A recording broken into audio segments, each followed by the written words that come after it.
This needs to change. What needs to change?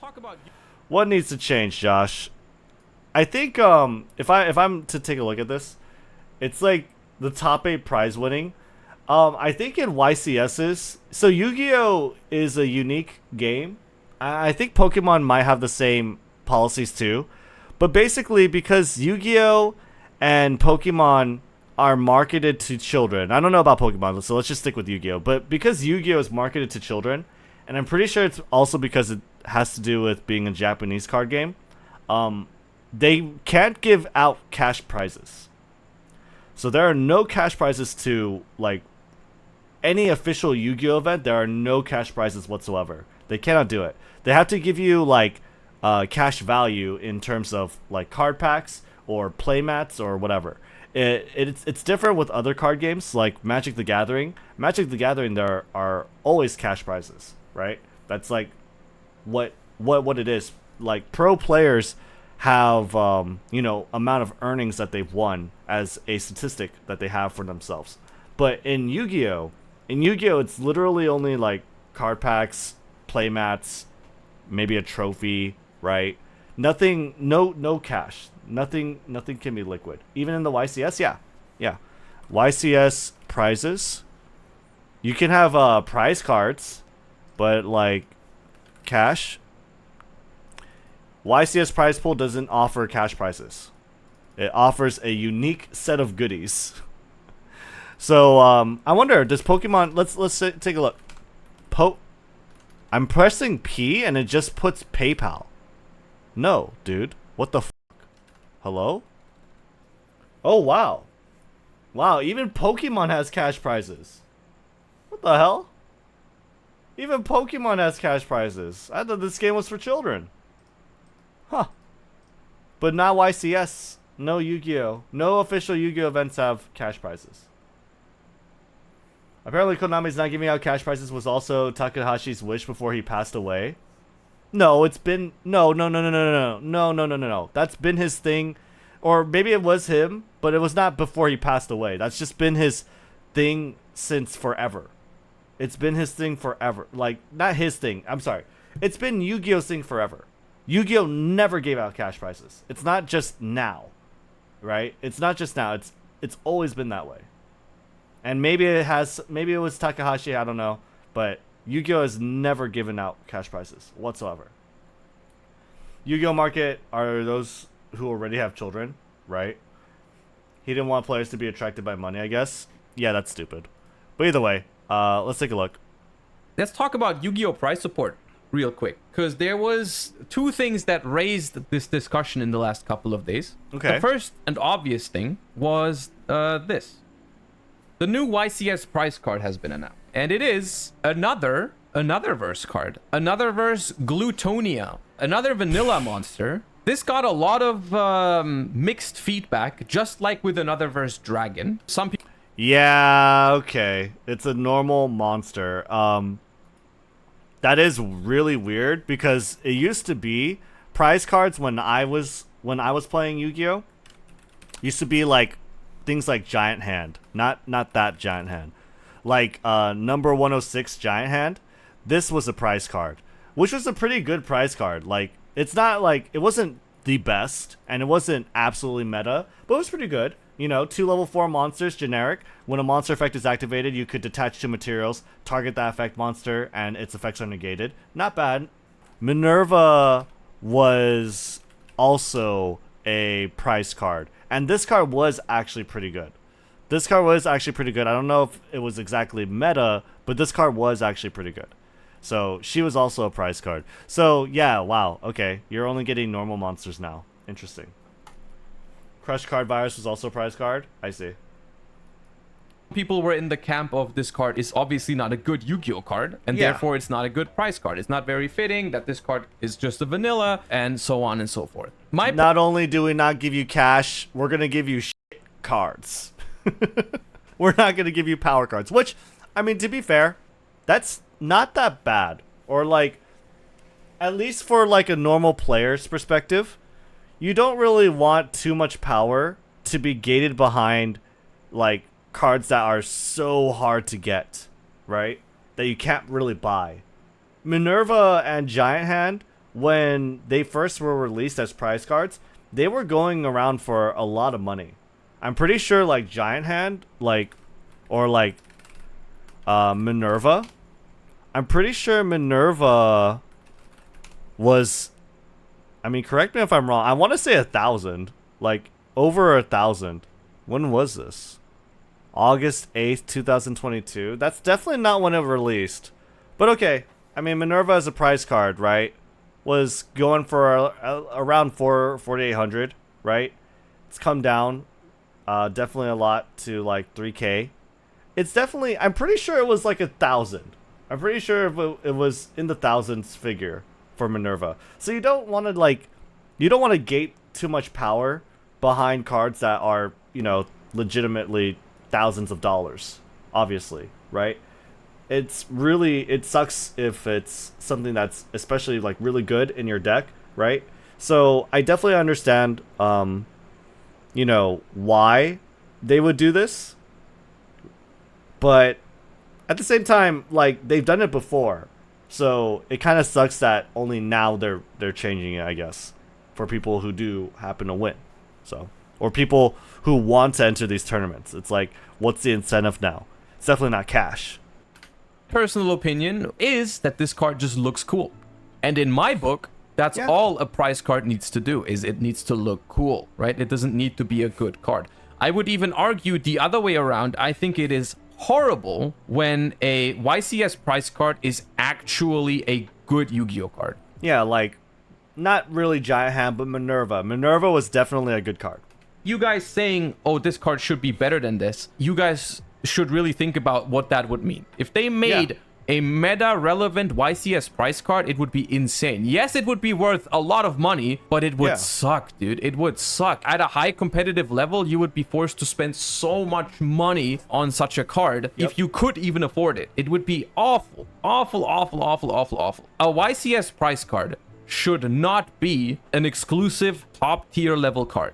Period. And then some people don't like specifically that it's a vanilla. I personally don't see the difference between them making a freaking Digvorzak, which had such a bad effect that it was practically a vanilla. If a card is unplayable, why does it matter that it's a vanilla? Why the hell does it matter? What I like about them specifically making vanillas is that they can do some nice flavor text instead of giving them an effect that sucks. I don't like looking at my price card and reading an effect that's terrible. I like looking at a card and reading a cool flavor text. I don't know about you, but I think that's better than giving them an effect that's irrelevant. So I like this card. Yeah, I think flavor text is probably better objectively than just a bad effect. The artwork is cool. I think the playmat looks sick, which honestly, way more people win the playmat than the card as well. This playmat, this price card, it's a win in my books. One thing that I will say, some people have said that it was hard to sell their Another Verse Dragons, which I personally can't confirm because I have not sold my Ultra Rare Another Verse Dragon. I even still have my Super Rare Another Verse Dragon. But I do think in terms of the offers that I've gotten and in terms of the price that they seem to run at, it seems like it didn't really change. Check the price right now on Card Market. We could. Hold up. 600 is the cheapest one, and one has sold for 500 in the last day. Okay. I will say, I don't think this is much less than previous price cards during their release year. Price cards usually go up in value once they are not given out anymore, but 5 to 6. Yeah, maybe Minerva was in like the 500 to 700 range. I don't really know, but Minerva was the only card that I remember that was like, oh, this prize card is actually really good, and it turned out to be really expensive. That's like the impression that it left on me. $600 for a super rare price card is, in my opinion, fine. The only ones that I remember being more expensive were the ones that were actually playable. Chaos Emperor Dragon, King of Armageddon, or Minerva. But cards like Digvorzak, back in the day, was 100. Blood Mephist was less than 100. That's 10 years ago. Sucks, but still. Dude. Imagine you win a YCS, you get a prize card, and you're like, I'm only selling for 100. Now, of course, there's other issues with tournament pricing. That's the main thing that I want to talk about. I'm not sparking the discussion of, does Yu-Gi-Oh have good enough price support because of this price card? It's just one of the things that triggered it. But my opinion on this price card is it's absolutely fine, and you all should be happy that it's not a playable card, because that would be horrible. That much for that. There was actually another tweet or another post on X that caused me to think, hey, we should maybe talk about Yu-Gi-Oh! Prize support. And that was this one. This one was the post that I saw yesterday where I was like, okay, maybe we do need to talk about Yu-Gi-Oh! Prize support. Gabriel Netz teamed up with Paulo and Michelle for this 3v3 YCS. They went on to make top 8. It's a 10 out of 10 because of the plastic bag. The plastic bag hits different. The plastic bag's insane. The plastic bag is what makes this post completely crazy. YCS prize. This is the prize pool for, I don't know what YCS it is, probably any regular YCS. Ultra rare Yu-Gi-Oh! Championship prize card, Glutonia, Championship Series trophy, YCS branded premium messenger bag, Nintendo Switch? Oh, you get a Nintendo Switch? That's pretty cool. Well, that's pretty cool. You get a Nintendo Switch. What the hell? Or is it just a Nintendo Switch messenger bag? No, I think it's a Nintendo Switch. Hey, that's not bad. That's pretty cool. In this upcoming season. First place, you get an ultra rare YCS prize card, Anotherverse Glutonia. You get a messenger bag. You get a Nintendo Switch. You get an invite and VIP status at the next World Championship Qualifier tournament. This is actually a pretty sick prize. You get travel and accommodation to the next European Championship, and you get VIP status, which means you have 2 buys at Euros, and you get fixed seating, which is very nice to have. And then you get the playmat. Second place is significantly worse because you only get a super rare prize card, which is a difference in a lot, and you don't get this, right? Everything else is the same. Third place is the same as second place, except you don't get the messenger bag. Top 8 is Nintendo Switch, invite, and playmat. 9th to 16th is 24 booster packs, invite, and playmat. Is there at least an OLED Switch? Probably not if it doesn't say so. And 17th to 32nd is invite and playmat. If attendance is 2,049 duelists or more, duelists who rank 33rd to 64th will also receive the top cut playmat and an invite and the points. Okay. Let me preface this by saying something right off the bat. It is absolutely not possible currently to make a living off of being successful at Yu-Gi-Oh! Yeah, no. You're gonna make a living off selling Nintendo Switches.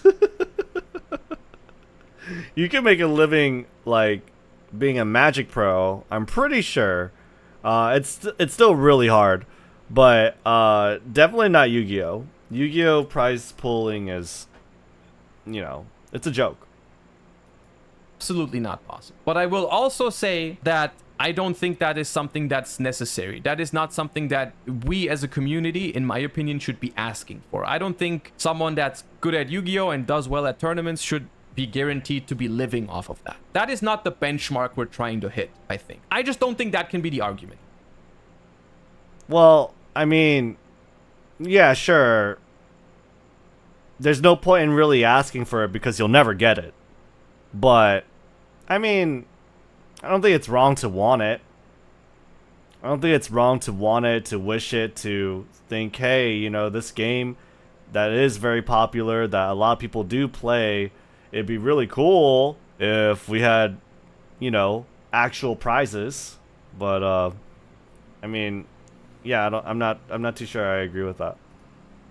Right? Maybe you can live off of being really good in a super popular sport or game. In Yu-Gi-Oh! As like a niche hobby, I don't think it's necessary to be living off of it in terms of just from playing it. And I say that as someone who, if it was possible to live off of being good at Yu-Gi-Oh!, I would probably be living off of it right now, right? Yeah. I am one of the people that would benefit the most from being able to live off of this game. I am living off of it because I made it my job to create content. There's absolutely other ways to make a living off of Yu-Gi-Oh! By creating content, buying and selling Yu-Gi-Oh! Cards, whatever. These kind of things. You can live off of Yu-Gi-Oh! that way. You can't live off just being good at it. I play Yu-Gi-Oh! Because it's a hobby. I like this game. I don't go about it from the perspective of when I'm going to an event, I need to make my money back. Otherwise, it's cringe, right? Not my approach to playing the game. Not a very healthy approach either, I think, in terms of enjoying your hobby. However, I will say, Yu-Gi-Oh! Tournaments have gotten significantly larger.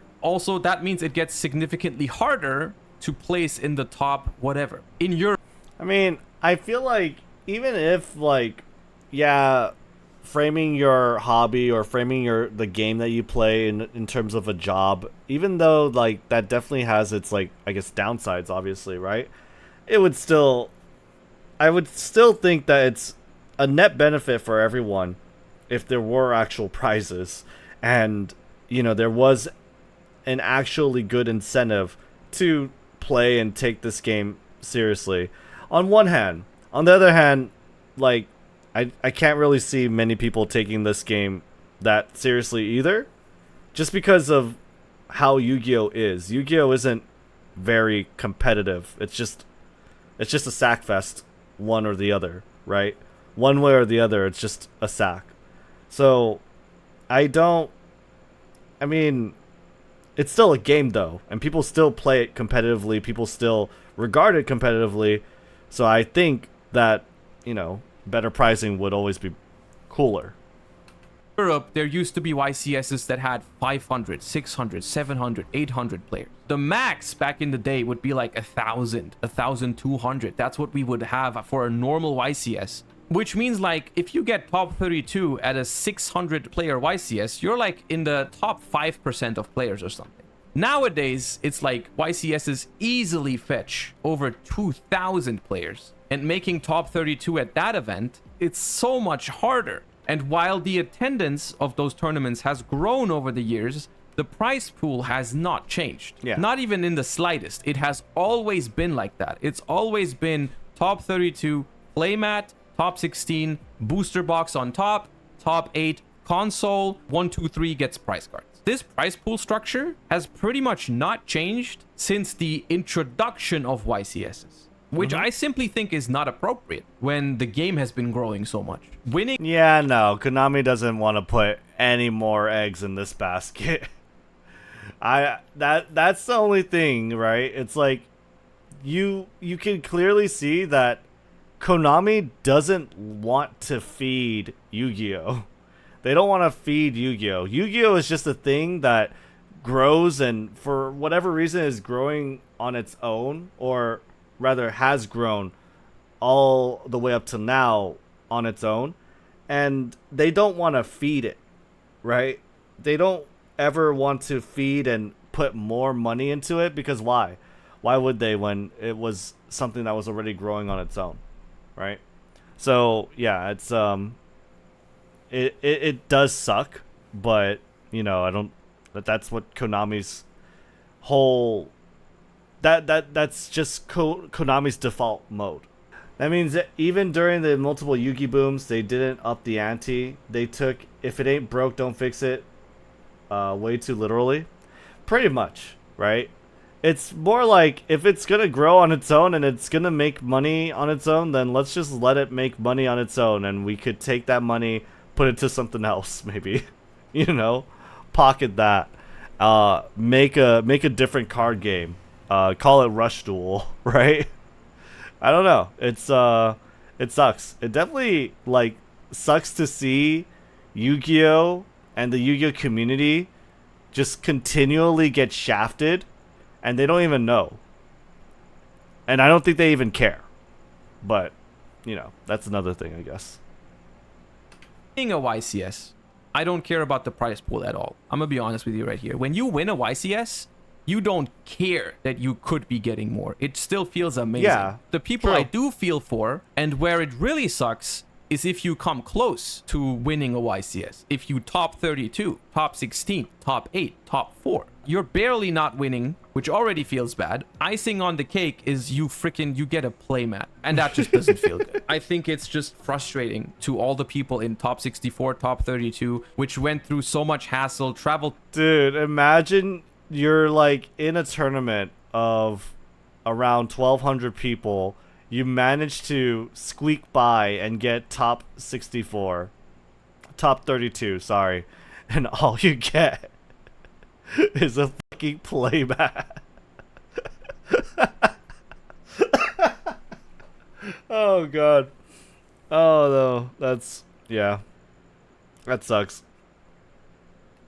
to an event, went through 2 days of very hard competition, then get eliminated in Top Cut, and you simply just get a playmat. Especially when you see most of the public events at YCSs have better pricing than the main event. For everyone, it's as if Konami wants their own game to die. If it's only the Yu-Gi-Oh creators wish to stop giving prizes, they can already bypass this because Takahashi's dead.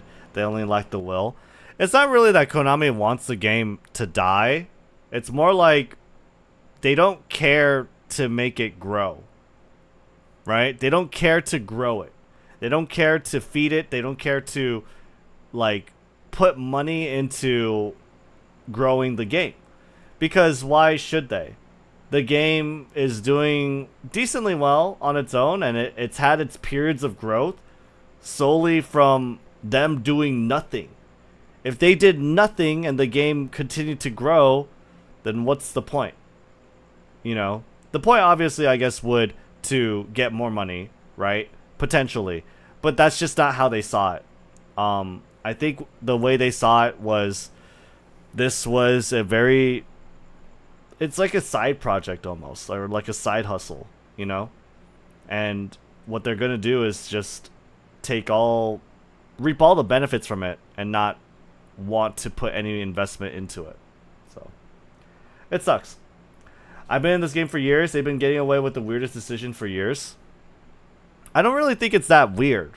It's just they see that there are a lot of people that like it, but they also don't feel the need to invest any more money when it just kind of runs on its own. It's an engine that runs on its own, right? It's almost like a perpetual motion device, or like, you know what I mean? It's just like, it's something that already works. Then what are you gonna do? Like, you could just use that money to fund other things, which sucks for the Yu-Gi-Oh scene. But it's not like they care. It's not like anyone that plays Yu-Gi-Oh cares.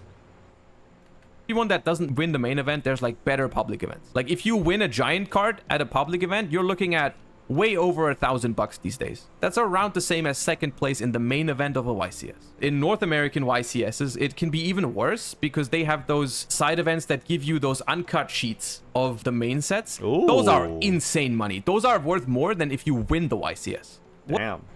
So you just need the game to flunk like Cross Duel for them to take things seriously? No. If Yu-Gi-Oh dies, they won't mourn it. Like, Konami will not mourn Yu-Gi-Oh's loss. You know? Just like when Cross Duel died, they just, you know, it died. Notice of discontinuation of service. It'll just die. It'll die without a whimper. You know what I mean? They won't care. I genuinely don't think Konami would give a fuck if Yu-Gi-Oh died. I'm pretty sure they're expecting it to die. I'm pretty sure they're just like waiting for it to like keel over, and then they'll be like, finally, and then okay, now we can push Rush Duel. Cross Duel shut down. If this game does die, Konami deserves it. I mean, sure, but they've already made all their money. They've already made all their money's worth. It's like, what do they deserve? They already like, they already reaped all the benefit, you know? Konami as a company and its relationship to Yu-Gi-Oh has always been strange, especially since other legacy IPs they've just beaten to the ground like Metal Gear. Yeah, that is true. Like, they definitely feel, it definitely feels like they put a lot more love into other projects or other IPs like Metal Gear, like Castlevania. Castlevania's getting a new anime. I don't know how much they really have to, like, they're really involved with that movement, but I mean, definitely Metal Gear. Metal Gear definitely had like a lot of different projects, a lot of different games, and a lot of momentum and push behind it. Whereas Yu-Gi-Oh, it's kind of like, well, if it works, it works, and we're just gonna keep doing what we're doing. What should they change, in my opinion? One thing I see very, very often when I scroll through the comments in any discussion about this is that people say, we need cash prizes. And maybe this is an unpopular opinion, but I don't think we do. Now, let me elaborate. Let's say Konami says, we want our players to feel better about topping a YCS, and we think it would be appropriate if they got something in the ballpark of $200. Well, hold on. Hold on just a sec, right? It's like, we need cash prizes. We need cash prizes for what? I don't think cash prizes are magically going to generate or create a player base, much less sustain it. I think the people who are going to keep playing Yu-Gi-Oh are going to keep playing Yu-Gi-Oh. You're going to lose, you're going to bleed out players, you know, of course, just because people move on, they grow up, they have acquired different priorities, right? I don't think, though, that, you know, prize pool money, cash prizes is suddenly going to get them to crawl back, you know? And I don't think it's going to generate a new player base either, because at the end of the day, the game is really hard to learn, and it's not a very competitive game to begin with. Like, Yu-Gi-Oh is, I can't really, I don't understand it when people say like Yu-Gi-Oh is like a skill-based game or whatever. Like, there are definitely hard things to learn about Yu-Gi-Oh. There are hard concepts to understand about Yu-Gi-Oh, but it's a wide thing, right? There's not a lot of depth. There's a lot of things to learn, but there's not a lot of depth to those things that you learn. So I don't think, like, I honestly don't think Yu-Gi-Oh, it's very much like, did you draw the out? Did you have it? Did you find your combo pieces, right? Because Yu-Gi-Oh is a very deterministic game.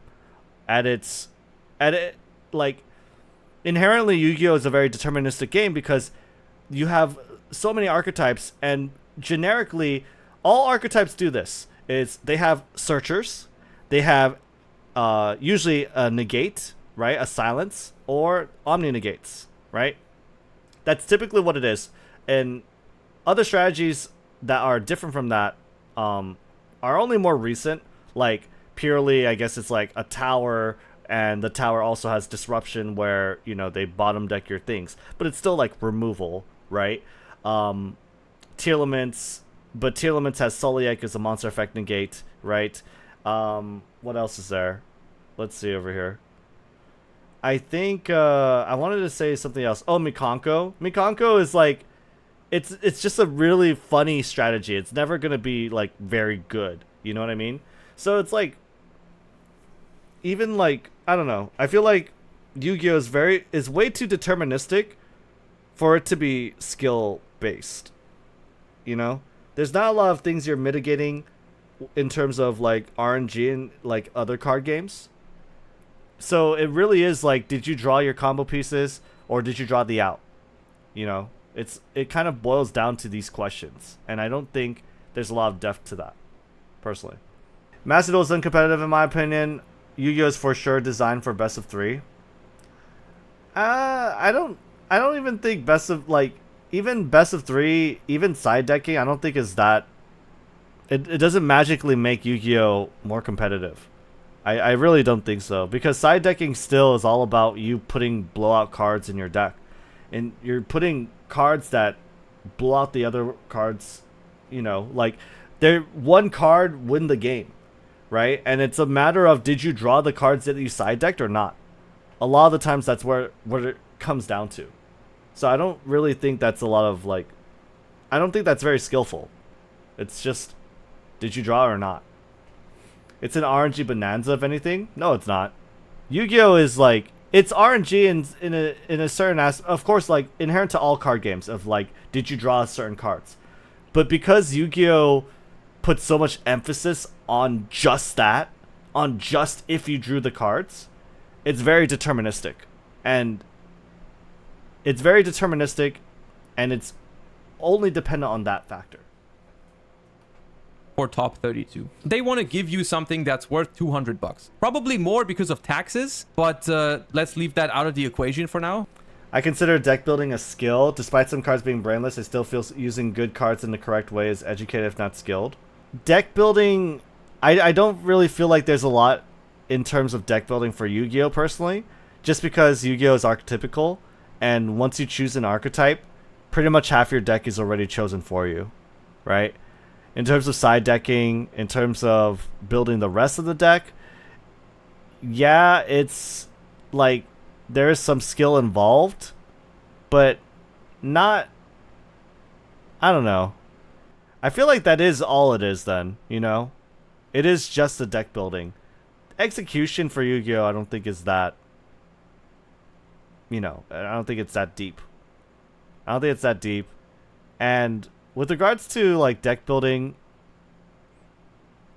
I don't know. I don't really think deck building's that skillful either. I think it's just like you analyze the meta, you analyze what's popular, you put in your deck things that are going to be good to counter against them. Game 1. And game 2, game 3, you put out the blowout cards, the ones that really just fuck up those matchups, right? I don't really think that's like that difficult, personally. If they wanted you to receive something with the value of $200, if they want to do cash prizes, they have to give you $200 straight, costs them $200. There is so many better solutions to that costs the company so much less. So what are they doing right now? They're giving out electronics, which I also don't think is the greatest way of doing it. I think winning a Nintendo Switch is cool and all, and it looks kind of fancy when you're holding it up in the photo or whatever, but it's not that great. I assume Konami has some sort of arrangement with Nintendo that they get those Switches for cheaper, or maybe they even get them for free because it promotes the Nintendo Switch. But in theory, like when you win a Nintendo Switch at an event, you have to sell it for probably less than its initial value, and you have to make sure you're like selling it and find people that want it and stuff like that. It's a little bit of extra work. That's but not too hard. Electronics are fine. It's just like no one really cares about winning a Switch. And the same is also true like for packs and playmats. Those are technically good ideas, right? Because a booster box, if the set is solid, you can just sell the booster box for $50 or $60. I'm not saying variance doesn't exist, but I'm saying you can play and build intelligently. If this wasn't true, then, for example, you wouldn't succeed with Striker outside of the opponent bricking. But you see, like, the thing is, right? Like, yes, I can have relatively decent success with Sky Striker Master Blaze, but there's a ceiling, right? There's a ceiling to how much I can do with Sky Striker. And at the end of the day, I'm going to lose more games versus someone who's skilled versus, like, playing purely or even Sword Soul, right? Just any other deck that's in tier 2, tier 1 right now, right? Like, I'm gonna lose more games versus people. If I'm playing only against skilled people playing those decks, I'm gonna lose more games. There's a ceiling to what I can do as a Sky Striker player, right? It's not like, and even if Sky Strikers were meta, you know, it's still a very deterministic game, and it's almost at that point decided by, I want to say coin flip, but I don't know. There's definitely a lot more. It definitely depends, I guess, on the decks that are available. But I feel like decks where, and because of the game the way it is right now, where your best boards are going to be built on turn 1, or absolute like sweepers are going to come out on turn 2, right? To determine who wins or loses the game. It doesn't really feel that skillful to me. Even Sky Strikers is like, did I draw the board breaker? Right? That's like the only way I could really win. Is, did I draw enough board breakers? Did I draw enough things to bait out the negates? Did I draw like the things that go 4 for 1, 3 for 1, you know? So I don't know. I don't really think it's that like that crazy skillful either. So you get $50 or $60 worth of value, but it doesn't cost Konami $50. Do you see how it's much smarter that way already than just giving you cash prizes? If they want you to have $200, they can just give you 4 boxes, and that's around $200, but it does not cost them near that much. Magic. On top of that, this is very anecdotal because I have previously competed in other games that award cash prizing. Okay. Because what people always bring up as a comparison is Pokemon and other games that do have cash prizing. And I have won cash prizing in Pokemon. It was not as simple as just give them your bank account and they just wire you the money the next day. I remember it as being a very long-winded process. I had to go to a different site and make an account so they could deposit the money on that account. And in order to withdraw it from that account, I was supposed to win, I think, 250, and they took out like solid 20 to 30% was fees. And then I needed to like authorize to that website by uploading my ID and everything, right? And it took like weeks. Ooh. So it wasn't that pleasant of an experience. It would have been way more pleasant if they just gave you 4 booster boxes and you turn around because you're at a Pokemon tournament. So you look at the next best Pokemon player and you're like, I'll give you those 4 boxes for $200. Easy clap. But all I mean, like, I feel like that's big cope, man. I mean, like, yeah, maybe that particular tournament, the way he received the prize, it was really bad. I don't know if that's standard, but even then, I feel like it's much better to have something liquid, liquid that has instant monetary value. Now, I don't know how you like Pokemon distributes its prizes. Is that if that's the case for everything? I do think that's really sucky. I don't think that like that shouldn't be the case for Magic, right? I don't know.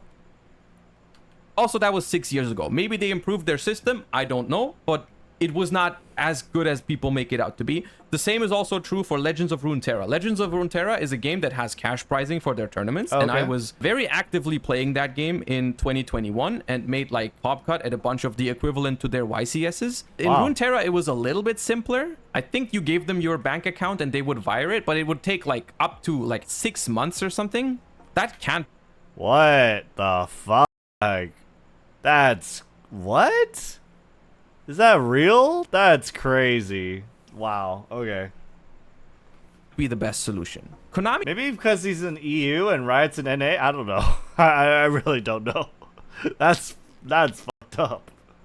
has the opportunity to just make something new, some exclusive product that you can only get at YCSs, and it'll be a lot more efficient money-wise than giving you cash. I am not siding with the corporation. I'm just saying cash prices are not the way. Why do we care about Konami's finances? See, this is where you guys are sometimes being idiots. Ignoring the fact that Konami is a company and needs to make money is stupid. If Konami does not do well, this game does not exist. What the hell are you on about? But they can do better than what they're doing right now. That's where I'm getting towards. The frustrating part is, if you think about all the things I just said, you realize how shockingly easy it would be to give the players insane prizes at these events without spending much money. Because all they would need to do, for example, they go ahead and say, hey, season of 2023 and 2024, we will create an Ash Blossom Ultimate Rare card, and everyone in top 64 at a YCS wins one.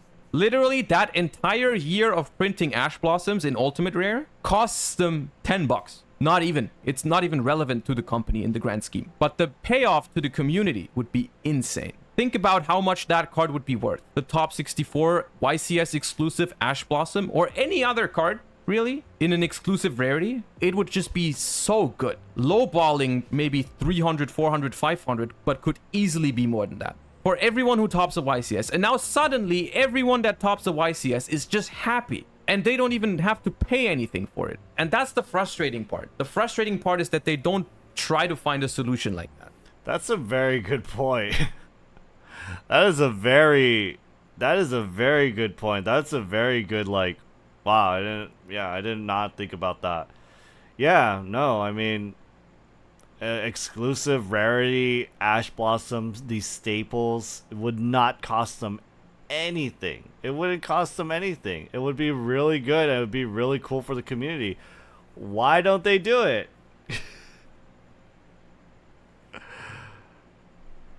To me, everything always points to the one simple fact. Konami doesn't give a shit. Konami doesn't give a shit about Yu-Gi-Oh! I genuinely believe they don't care. They do not give a fuck. And it does suck. Cash pricing only benefits the investors. Competition is an outlet for people who love the sport and are willing to invest. Casuals are what keeps games alive. Benefits the investors, but I mean, the thing is, like, cash pricing, basically what it does is it creates incentive around the competitive scene, but it also just draws attention, right? It makes headlines, right? And if your game is being spread out more by word of mouth, right? By these stories of people winning you know, X amount of cash, you know, that's good. That is good for the game as a whole, because casuals do pick up on that. Casuals are also enticed by competitive pricing, even if they can never hope to get into that like area. There are still players that are interested in it. That's why esports is a thing. That's why esports was a thing anyway. You know, it's because there is a like a dream, right? The dream of like, not everyone obviously thinks they're gonna go to like I don't know what the worlds is called for, you know, for League. I totally forget, but not everyone obviously dreams of it, but they still see like Faker, right? They still see Faker, they still see his plays, they still think it's really cool, and it's like, oh my god, this game is legitimate. People have actual salaries, they can make a living playing League of Legends. That's fucking crazy, you know? Maybe I should play it. Maybe I should give it a try. Maybe I could try this game. Maybe I could be the next Faker. Who knows? You know? People will still, that's still a thought that runs, and people will try the game because of that simple thought. And that's what esports, that's how and why esports exists. That is solely the purpose. The sole purpose for esports is to promote the game. It's to entice people. It's to market the game. That's all esports exists for. It only exists in service to the game. So when you have cash prizes, when you have like more enticing rewards for the competitive scene, it benefits the game as a whole. I don't think it just benefits the investors. I don't know what the reason is, honestly. I would be very intrigued to know the reason why, because surely they have thought about something like this, right? They are doing exclusive product for YCS and other tournaments. You have regionally exclusive playmats, you have regionally exclusive deck boxes, you have YCS exclusive coins for entry, you have YCS exclusive playmats for entry, you have YCS exclusive playmats for top cut. Why not promo cards? To come to an end here, so I don't keep repeating myself, I don't think Yu-Gi-Oh is something that you need to be 100% able to live off of if you are good at it. But the point is, it would be really nice to give people more for topping a 2,000 player YCS than a playmat. I think that's a little disrespectful. I'm not asking for, like I said, cash prizes or... Yeah, it is disrespectful.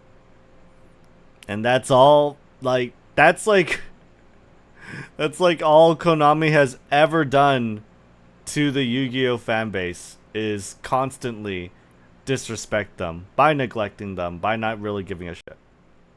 Or the ability to live off of it, but freaking feeling like you've accomplished something when you top 32 at YCS. It does feel like the company doesn't even acknowledge that it's a good achievement. They're like, what you've achieved here is not that special, so we're not giving you anything special. And that's what I think is bothering most of the people, right? It's not like someone who lost in top 32 is like, oh my god, I top 32 to YCS. I think I should now be a millionaire. It's more like, I don't feel like I've done anything right now because I'm not getting anything for it. To me personally, I've never played Yu-Gi-Oh for the prizing. It's never been my motivation. I'll never quit a game that I love because the prizes are not good. But I do think it would be nice to just have a little bit of a better solution. Of course he wouldn't quit, because it hasn't ever been good. But that was a good video. He made very good points. I do love the alternate art prize card idea. I think that would be really sick. I think that would be really cool. It's just unfortunate that, you know, Konami doesn't give a fuck. But yeah, give that video a like, subscribe to Joshua Schmidt if you haven't already.